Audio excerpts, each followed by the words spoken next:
Hello കൂട്ടുകാരെ, കേരളൻ്റെ ഏതെൻ തോട്ടത്തിലേക്ക് എല്ലാ കൂട്ടുകാർക്കും വീണ്ടും സ്വാഗതം. അടുത്ത വ്ലോഗുമായിട്ട് നമ്മൾ എത്തിയിട്ടുണ്ട്. ഇന്നൊരു അടിപൊളി ബീഫിൻ്റെ റെസിപ്പി ആയിട്ടാണ് വന്നിട്ടുള്ളത്. സബ്സ്ക്രൈബ്, ഷെയർ, ലൈക്ക്, കമൻറ്റ് ഒന്നും മറക്കല്ലേ. എല്ലാവരും സപ്പോർട്ട് ചെയ്യണേ. ഇന്ന് നമ്മൾ നാടൻ രീതിയിൽ ചട്ടിയിലാണ് ബീഫ് കറി വെക്കുന്നത്. അപ്പോൾ തുടങ്ങിയാലോ. നല്ല അടിപൊളി ബീഫാണ് കിട്ടിയിരിക്കുന്നത്.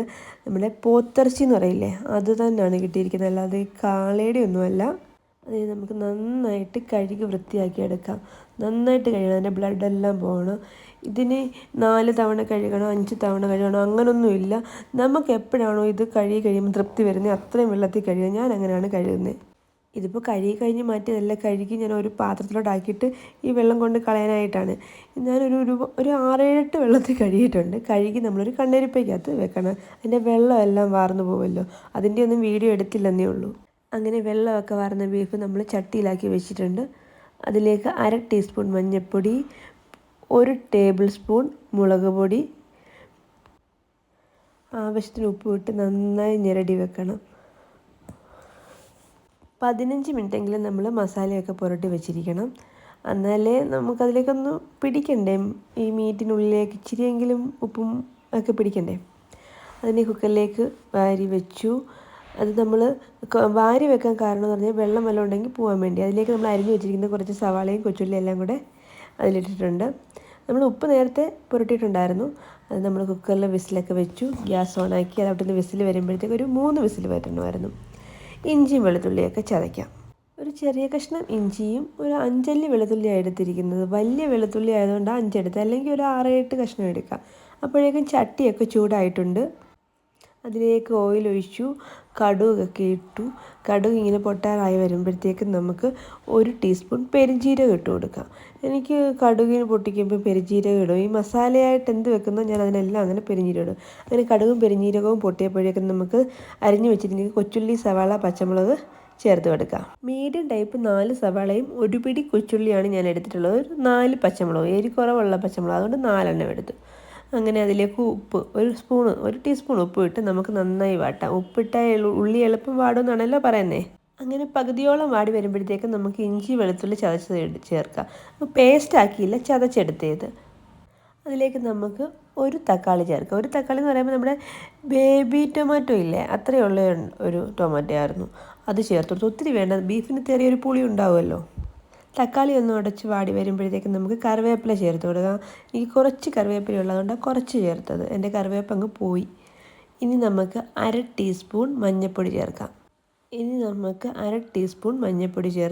മഞ്ഞൾപ്പൊടി ചേർത്ത് കഴിഞ്ഞ് നമുക്ക് ഒരു 2 ടീസ്പൂൺ കുരുമുളക് പൊടി. ഇവിടെ എരിവ് കൂടുതൽ വേണ്ടതുകൊണ്ടാണ് ഞാൻ കുരുമുളക് പൊടി കൂടുതൽ ചേർത്തത്. പിന്നെ അവരവരുടെ വീടിൻ്റെ അനുസരിച്ച് ചേർത്താൽ മതി.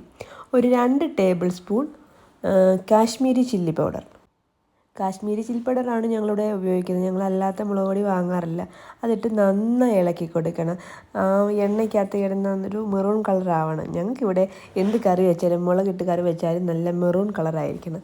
പിന്നീട് നമുക്ക് 2 ടേബിൾ സ്പൂൺ മല്ലിപ്പൊടിയും കൂടെ ചേർത്ത് കൊടുക്കാം. നന്നായിട്ട് വീണ്ടും ഇളക്കി നമ്മുടെ ഉള്ളിയൊക്കെ ഇപ്പം നന്നായിട്ട് അലിഞ്ഞ പരുവായിട്ടുണ്ട്.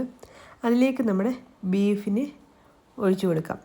വേണമെങ്കിൽ ആദ്യം ഈ വെള്ളം ഒഴിച്ച് തിളപ്പിക്കുക. ഇത് നല്ല ചൂടോടെ ഇരിക്കുന്നതുകൊണ്ടാണ് ഞാൻ ഒഴിച്ച് തിളപ്പിക്കാനൊന്നും നിൽക്കാഞ്ഞത്. തിള വരുന്നത് കണ്ടോ. അപ്പോൾ ഇത് ബീഫും വെള്ളവും എല്ലാവരും കൂടെ ചേർത്ത് നമുക്ക് നന്നായി ഇളക്കി ചുറ്റിച്ച് വെക്കാം എല്ലായിടവും. അപ്പോൾ ഈ മസാലയെല്ലാം പിടിക്കാൻ വേണ്ടിയാണ് ഇളക്കി ചുറ്റിക്കുന്നത്. പൊടിയായിട്ട് തിള വന്നുകൊണ്ടിരിക്കുക. നമ്മൾ ഒരു ഐറ്റം ചേർക്കാൻ വേണ്ടിയാണ് വെയിറ്റ് ചെയ്യുന്നത്. നന്നായി തിളച്ച് കഴിയുമ്പോഴത്തേക്കും നമുക്ക് 1 ടീസ്പൂൺ ഗരം മസാല ചേർക്കാം. ഗരം മസാല ഒരുപാട് നേരത്തെ ചേർക്കരുത്, അതുകൊണ്ടാണ് നമ്മൾ തിളച്ച് കഴിയുമ്പോഴത്തേക്ക് ചേർക്കാമെന്ന് വെച്ച്. അതിട്ട് നന്നായിട്ടൊന്ന് ഇളക്കണം. ഇളക്കി വന്ന് കഴിയുമ്പോഴത്തേക്ക് നമുക്ക് മൂടി വെക്കാം.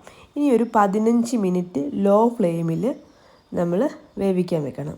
എൻ്റെ ഇത്തിരി വലിയ ബർണർ ആയതുകൊണ്ട് 15 മിനിറ്റ് കൊണ്ട് നമുക്ക് ഒരു വിധമൊക്കെ ആയി കിട്ടും. ചെറിയ ബർണറാണെങ്കിൽ ഒരു 10-20 മിനിറ്റ് വെച്ചോളൂ. നന്നായിട്ട് തിളച്ച് വന്നിട്ടുണ്ട്. ഇപ്പോൾ എല്ലാം കറി സൂപ്പറായിട്ടുണ്ട്. പക്ഷേ നമുക്ക് ഇത്തിരി കൂടെ കുറുക്കിയെടുക്കാം. കുറുകി വരുമ്പോഴത്തേക്കും നമുക്ക് സെർവ് ചെയ്യാം.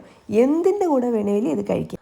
നെയ്ച്ചോറ്, ബിരിയാണി, അപ്പം, പൊറോട്ട, ഇഡ്ഡലി, ദോശ, പുട്ട് എക്സെട്ര എന്തിൻ്റെ കൂടെ വേണമെങ്കിലും കഴിക്കാം. അടിപൊളിയായിട്ടാണ്. എല്ലാവരും വിചാരിക്കും ഇത്ര എണ്ണയൊക്കെ ഒഴിക്കാവോ, ഞാൻ ആകെ 2 ടേബിൾ സ്പൂൺ എണ്ണ ഒഴിച്ചിട്ടുള്ളൂ. ഇത് ബീഫിൻ്റെ ഫാറ്റാണ്, അല്ലാണ്ട് എണ്ണയൊന്നുമല്ല. അപ്പോൾ എല്ലാവരും ട്രൈ ചെയ്യണേ. Tata, okay, bye bye.